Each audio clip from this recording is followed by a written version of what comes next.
Nintendo has a ridiculous reputation. So why are they emulating Disney? Only one broke ground in 2016. From playing with power to out of the cockpit, let's break StarFox tradition. Before going with the modern design, we need to understand where StarFox began, back to its inspiration. Would that be the mythological kitsune? The widespread habitual vulpine? Did you guess Great Britain? Drive a guy nuts. But draw the comparison. Marionettes in fighter jets. Miyamoto was 13 in 1965, and he confirmed how Thunderbirds heavily plays into StarFox. And look to the original figure designs. The metallic legs, the proportion of head to body. Between this and the final game, I'm not sure which design came first. And I love the distinction between fur and feather. Ito even adapted the likeness into the comics, right down to the metallic feet. So, the series began in 3D. But what does the third game do that the sequel doesn't? Apparently, the moon landing was faked. Dude, Nintendo sure fell behind 69. You've always had the underpowered console. But this is ridiculous! As the first remake, the designs are retroactively consistent, even down to the metallic boots. Well, teen, how many Nintendo icons began in 3D? Forever your claim to fame. Now, are you ready to go over a design that required Nintendo 22 years? Despite the sequel to their first 3D game, Nintendo didn't abandon a key feature of the original. StarFox 2 is faster, bolder, harnessing the new FX chip. Despite these upgrades, I am a forever fan to the sprite work. Timeless pixel quality. Compare the mobile enhanced port of Final Fantasy VI, an inferior look to the pixel style. Observe the evolution of Mega Gargomon and Gallantmon, contrasted by Sakuyamon's traditional evolution. Pixel art refuses to die. But get ready, as Fox is about to evolve beyond the polygon and the E rating.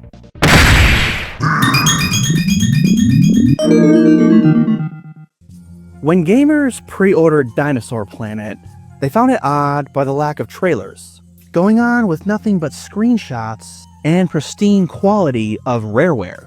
Their reign of the 90s came to a close in Adventures. Adventures is wicked in difficulty, but retains RareWare's challenge and their humorous touch. Unlike Banjo-Kazooie and GoldenEye, I frequent Adventures for its exploration, its beauty, and its sharp gameplay.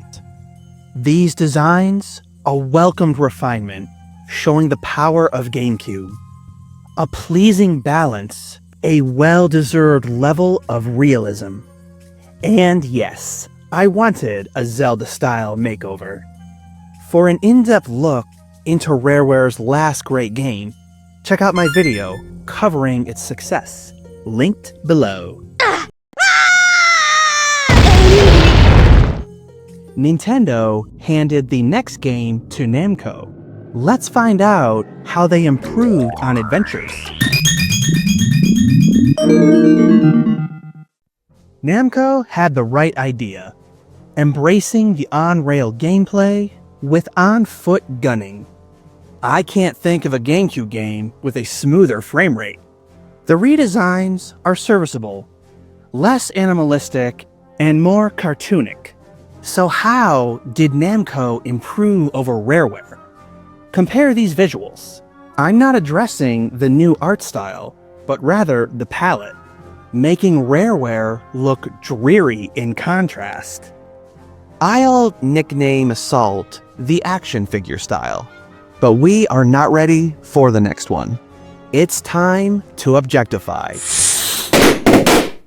But to understand where the series would go, we need to understand the Game Boy killer.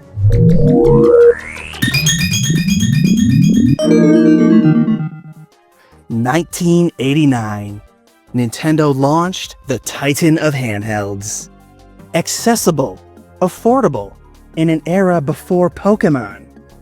Such a hit, only Nintendo could take it down. 2004, Reggie goes on stage, opening a dual-screened handheld. I would delve deeper, but I already explored this in my Game Boy Killer video. Link is below, thumbnail on screen. StarFox maintains its 3D lineage, but that doesn't excuse the blow-up doll look. Why does everyone resemble an inflatable? It's not the polygons, it's the reflections. Regardless of the ending you canonize, this look would transition to another beloved game. Super Smash Bros. This model is unique to the series, heavily refined and solidified. I read it's a crossover of Command with Assault. Assault and Command? Try me. I simply can't keep this video PG. Now, with this refined anthro look, get ready for the next step in character design. Wii U satisfies the craving for HD visuals. Fox even received a pre-order statue, detailed from his exact model. Love the improvement of fur texture. Out of his fur, nothing weird there. Here is when characters began looking less humanized, and I appreciate it. Even Ido, the original comic illustrator, did his own depiction for The Battle Begins. The consistency is so on point, I can't even tell there's a 20-year gap. Regardless of the final result, this rebooted trajectory is the right call. We all expected Fox to show up in a new game. Now, let's explore why everyone was wrong.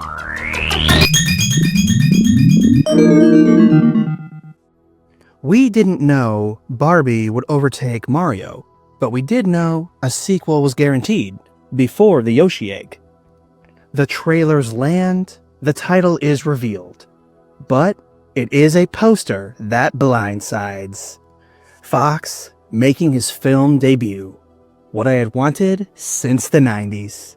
They bring up the galaxy, their need of a pilot, and I'm like, come on, I know what's coming. I cheered at the top of my lungs.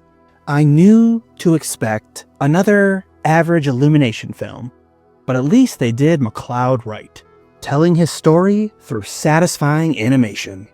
Glenn Powell, a great choice to voice. The newest connection of StarFox to Top Gun.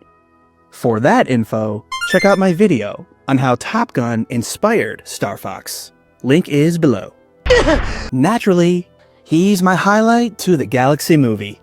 But we knew ahead of time because of the poster. Alternatively, the next design began as rumor.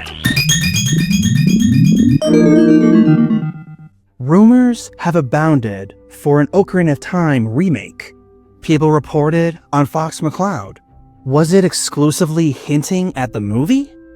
All would be remedied at 6 p.m. on the 6th. I've waited years for this update. But how do I feel toward the new character designs? Absolute satisfaction. I've craved an animalistic direction. I prefer when anthros favor the feral. For the first time, I see Fox as a dubbed species canine. Embracing animalism worked for Disney when they developed Zootopia. Now, Nintendo takes a similar approach. The anatomy is accurate, down to the teeth. My imagination thrives in animalized aesthetic. He and Peppy have whiskers. I care not if the game fails. If there's no profit to justify continuation, I will forever thank Nintendo for dehumanizing. But it worked for Disney, so Nintendo has a proven concept. Whiskers, canines on a vulpine, feathers, incisors, hocks! Fox has hocks! I love the historical journey, reflecting on the beginning and embracing the arrival. I'm ready, I'm empowered to return to Lilat. I did omit 64 3D and Starlink, but they are refinement over full redesign. It may surprise you, I didn't become a fan through the original game. My fascination started with the comics. But in the current era, I'm curious how gamers will feel once the game launches. Will it go down as a hideous, unfavorable redesign? The undeniable fact is the amount of developers and redesigns the series has received. Compare the Shirogumi puppet to the newest rendition of McCloud, an unrecognizable facelift. Exactly like real Red Foxes, the games adapt to play as they do to style. Look at how Skyward Sword is the final game to follow the format of A Link to the Past, only revitalized by Breath of the Wild. I love the variety of McCloud's journeys, jumping from gameplay style to heavily experimental controls. Switch 2 is a return to form, the newest experiment in a whole new style. If abandoned by Nintendo and the fanbase, we will remember when StarFox went bestial. I recommend checking out my Zootopia videos, featuring exactly how Disney perfected the Anthro-scene. And for more StarFox content, I will link each of my videos below. To the legacy of comics and varied gameplay, this video is to your dedication. Box art going full frontal in Assault. The safe word must be 0. Nintendo called it quits on subtitles.